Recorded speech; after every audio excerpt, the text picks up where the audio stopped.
Show आ रहा है, तेरी तरह कंटेस्टेंट नहीं हूँ। हाँ दोस्तों, उर्फी का शो आ रहा है और अमेज़न वालों के बुरे दिन। भाई जितने बिग बॉस में कंटेस्टेंट है ना, उतने तो उर्फी के शो के व्यूज भी नहीं है और मुनावर को शो की चौड़ दिखा रही है। अबे डस्टबिन की बड़ी बहन, जितने उसके 100 में लोग आते हैं ना, अगर उतने लोगों ने तेरा शो भी देख लिया ना, तो तेरा शो हिट साबित हो जाएगा। और दोस्तों ये शो नहीं है, ये शो है डायनासोर और पगलेट हथनी का वायरल MMS। ये शो नहीं है, ये शो है काली नागिन और बूढ़े अजगर की अवैध संबंध की प्रेम कहानी। मैं चाहती हूँ कि लोग मुझे एक नजरिए से देखें और वो नजरिए में सिर्फ और सिर्फ इज्जत होनी चाहिए। अबे ओ कुरलागी किम कार्दाशियन, इज्जत और उर्फी एक लाइन में आ ही नहीं सकते। एक बार को करण जौहर तुझे लीड रोल दे सकता है, एक बार को अल्लाह ताला तुझे अमर कर सकते हैं, पर इज्जत मिलना तो नामुमकिन ही है। कुछ और मांग ले। मुझे शाहरुख खान के लेवल का फेम चाहिए। देख बहन, सुलभ शौचालय के बाहर पर्ची काटने से तू SRK के लेवल तक तो नहीं पहुंच पाएगी। और जब से तेरी ये बात बॉलीवुड वालों ने सुनी है ना, तब से स्टार कल्चर ही खत्म हो गया। गधे और घोड़े एक ही रेस में दौड़े, इससे पहले रेस ही खत्म कर दी। या तो मैं मर जाऊंगी या फिर दुनिया को पागल करके जाऊंगी। मरी तो तू नहीं, पर हाँ दूसरा ऑप्शन तो सच होता नजर आ रहा है। दुनिया को पागल ही कर दिया है। और ये जो लोग तेरे इर्द गिर्द घूम रहे हैं ना, पता नहीं क्या अजीब सी मनगढ़ंत बातें कर रहे हैं। उर्फी का होना ही अपने आप में एक पागलपन है। हे प्रभु, कभी किसी दुश्मन को भी इतने बुरे दिन मत दिखाना कि उर्फी के फैन बनना पड़े। इससे अच्छा तो फैन पे ही लटका देना। हाँ जी सुनाइए, स्वागत है आपका। तो गुरु बात है ऐसी कि जब बंदरिया को मिल जाए बकरी का दूध और शराबी को मिल जाए चील का मूत, तब वो बिल्कुल ऐसे ही करते हैं।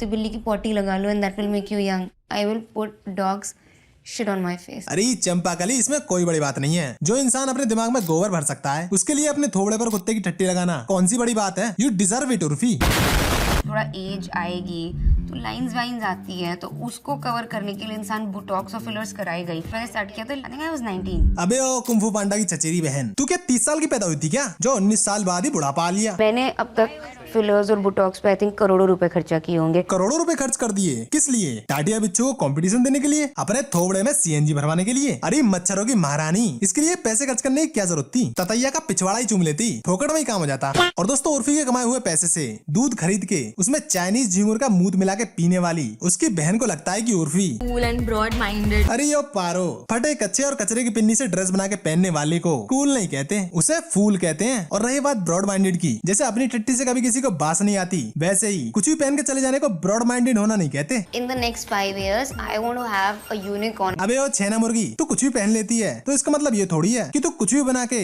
यूनिकॉर्न कंपनी बना लेगी। तुझे क्या लगता है तू जो भी कर रही है वो फैशन है? ऐसे तो मैं भी फैशन डिजाइनर हूँ, मेरे कच्चे में भी 4 छेद हैं, बस मैं अपना फैशन दिखाता ही तो नहीं हूँ। मैं ना लाइन में लग के ऐसे सेलिब्रिटीज के साथ पिक्चर्स नहीं खिंचवाती हूँ, रील नहीं बनवाती हूँ। लाइन में लगने ही नहीं देते उर्फी को, दूर से ही भगा देते हैं। अपनी मजबूरी का एटीट्यूड मत बता सुनीता, बचपन की बातें मत लाओ। क्योंकि बचपन में बहुत थोड़ी सी समझदार थी, इसलिए इसको वो सोचकर घबराहट होने लगती है। हाय अल्लाह, समझदारी आ गई, करियर खत्म हो जाएगा। This is not a conventional family. This is a crazy family. ओ पागल हथनी की खून की रिश्तेदार, ये बताने की जरूरत भी नहीं थी। वैसे हमें पता है जहाँ से उर्फी आई है उसे पागल खाना ही कहते हैं। मेरा आर ग्लास फिगर होगा और मैं करूंगी जानवी और नोरा जैसे डांस। हाँ हाँ चाइनीज सपोली, क्योंकि टैलेंट के नाम पर डांस ही कर सकती है। और जिनके एग्जांपल्स दे रही है वो भी डांसर ही हैं, एक्टिंग में वो भी -10 ही है। मैं बनूंगी नेक्स्ट इंडिया की किम कार्दाशियन। अबे ओ किम कार्दाशियन की बगल की बाल, जैसे पागल सांड को लाल रंग नहीं दिखाना चाहिए, सलमान भाई को विवेक की फोटो नहीं दिखानी चाहिए, और ऋतिक रोशन को कंगना की फोटो नहीं दिखानी चाहिए, वैसे ही खुद को सपने भी वो दिखाने चाहिए जो पूरे होने की संभावना हो। इंडिया के किम कार्दाशियन। अबे इंडिया के लोग तेरे को पालतू कुतिया ना बनाए। उर्फी जो भी करती है स्टाइल से करती है। बहुत टाइम से तो कोई कंट्रोवर्सी भी कुछ हुई नहीं है। अबे कौन है ये प्रेतात्मा जिसने उर्फी और स्टाइल को एक साथ में बोल दिया? और रही बात कंट्रोवर्सी की, तो बिना कंट्रोवर्सी के उर्फी वैसी ही है जैसे बिना चटनी के मोमोज, बिना छोले के भटूरे और बिना आलू के समोसा। वो इतनी बुरी बात नहीं। बुरी बात है मैडम जी, उर्फी के लिए कंट्रोवर्सी ना होना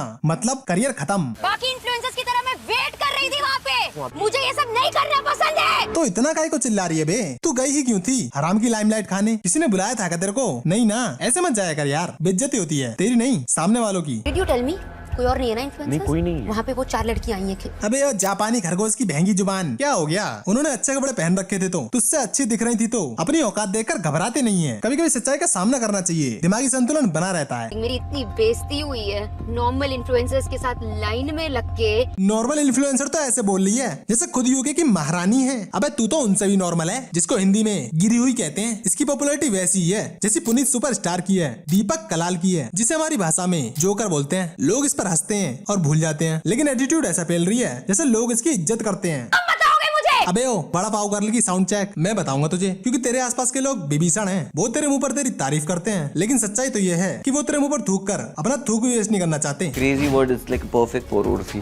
क्रेजी क्रेजी नहीं, पगलैट इज परफेक्ट फॉर उर्फी। सड़क छाप। लो भाई, इस ताइवानी बंदरिया ने ही अपनी स्टेटस अपडेट दे दी।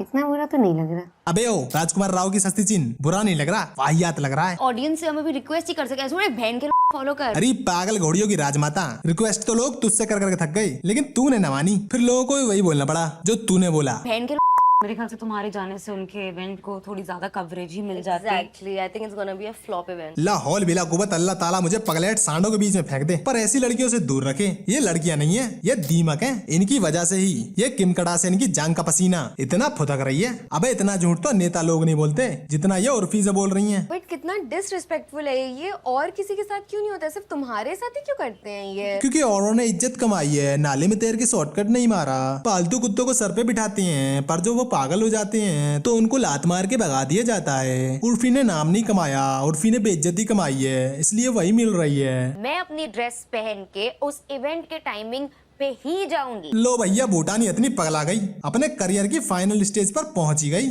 सड़क पे। सड़क से उठा के दूल्हा बना लूंगी। हाँ तो तूने खुद ही बोला ना कि तू सड़क चाप है, तो दूल्हा भी वहीं से मिलेगा ना। करम ही ऐसे हैं, सड़क से ही उठा के बनाना पड़ेगा। अपनी मजबूरी को अपॉर्चुनिटी मत बता। जिस दिन पैपराजी कल्चर चला गया उस दिन उर्फी जावेद भी गई, खत्म। मेरा जो भी करियर है वो पूरा का पूरा बेस्ड है टू गेट स्पॉटेड। अबे ओ दीपिका पादुकोण की डैंड्रफ, पेप्स को खुद बुला के खुद ही का फोटो खिंचाना करियर कब से हो गया? तूने अपने दिमाग की नसें ब्लॉक कर रखी है क्या? उर्फी हमेशा पैप्स के पहले पहुंच जाती है। हाँ तो जैसे भंडारे में लोग पहले ही पिन्नी लेकर पहुंच जाते हैं और राजस्थान में जवानी आने से पहले ही दिस्ता लेकर पहुंच जाते हैं, वैसे ही उर्फी पेप्स से पहले पहुंच जाती है। जो पैसे दिए हैं वो तो वसूल करने पड़ेंगे ना। उर्फी मैम ये, अरे आप ये अच्छे लग रहे हो, अरे love you ma'am, I enjoy the interaction. मुझे बहुत अच्छा लगता है पैप से बातें करना। अबे ओ इज्जत की विलोम शब्द, पेप्स ने तुझसे पैसे लिए, इसलिए वो बारिश में नहाती पगलैट खरगोशनी को मोरनी बता रहे हैं। आपको मेरी पोजीशनिंग चेंज करके यहाँ से यहाँ करनी है, मुझे मेरी पोजीशनिंग चेंज करके यहाँ से यहाँ करनी है। अरे कलावती और कितनी पोजीशन चेंज करेगी? अब क्या पाताल में ही पहुंचेगी? सड़क पर तो तू पहुंच गई, रुक तेरी पोजीशन अभी सही करता हूँ मैं। आपको मेरी पोजीशनिंग चेंज करके यहाँ से यहाँ करनी है, मुझे मेरी पोजीशनिंग चेंज करके यहाँ से यहाँ करनी है। व्हाट इज योर करियर, मतलब करियर गोल्स तुम दोनों ने क्या डिसाइड किए? ले भाई, आयरनी की हत्या हो गई भाई। उर्फी करियर के बारे में पूछ रही है, पहले अपना तो बना ले। तेरे करियर का नाम तो पेप्स है, और जब तू दूसरों से करियर के बारे में पूछ रही है तो तेरी आत्मा ने भी एक बार तुझे गाली देने की तो सोची ही होगी। Come on man. वो होगा इंटरनेशनल आर्टिस्ट, हम भी इंडिया में कम थोड़ी है भाई, हमें भी लोग जानते हैं। हाँ भाई, ये मंगल बाजार की मडोना कम थोड़ी है इंडिया में। इसको देखकर कचरे वाले कहते हैं, मैडम जी हमारे शोरूम पे कब आओगे? जल्दी आओ, लेटेस्ट माल आया है। शर्मा जी ने अपने लौंडे का ताजी डायपर फेंका है, एकदम फ्रेश माल है। They want to live this life and somehow they feel we snatched it away from them क्योंकि हमारे पास कोई टैलेंट नहीं है। उर्फी के मुंह से जब मैं टैलेंट सुनता हूँ तो लगता है गाली दे रही है, और इन दोनों को साथ में बैठकर टैलेंट की बातें करता देख ऐसा लग रहा है कि किसी ने हगने के बाद गटर के पानी से धुलवा दी हो। दोनों साथ में बैठकर ये साबित करने में तुले हैं कि कौन सबसे बड़ा पगलैट है। भाई टैलेंट के नाम पर इनके पास एक ही चीज है, वो है इनकी 6 फुट की जुबान, जिससे ये बोलते नहीं है, हगते हैं। भाई मेरे बस की ना है, अब मैं तो परेशान हो गया इनसे। तो बस यार हो, आज के लिए इतना ही। अगर यहाँ तक आ ही गए हो तो लाइक और सब्सक्राइब कर देना। राम राम दोस्तों।